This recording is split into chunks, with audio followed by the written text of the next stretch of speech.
এই নেন ভাই, লাগানো হয়েছে। কয়টা দিব ভাই? 100 টাকা দেন ভাই। ঠিক আছে। আচ্ছা ওস্তাদ, এই ফোনের গ্লাস লাগাইলেন, এত সহজে লাগাইলেন, আমি তো এখন শিখলাম না, পারি না তো। আরে বোকা, ফোনের গ্লাস লাগানো একবার সহজ, যে একবার টাইম হলে তুইও পারবো। ভাই আমার ফোনের টেবিল বার থেকে পরে গ্লাস ফেটে গেছে, চেঞ্জ করে দেন তো।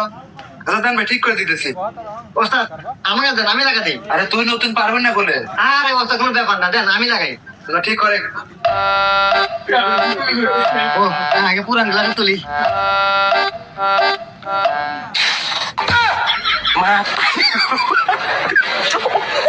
কেন গ্লাস লাগাচ্ছ ভাই? গ্লাসের 100 টাকা দেন। ছাগল দেখে আল চাষ হয়। এ ভাই মোবাইলে জরিমানা দেন 5,000 টাকা। ওস্তাদ আমি কি আর জানি, আবার ভুলে আসবো।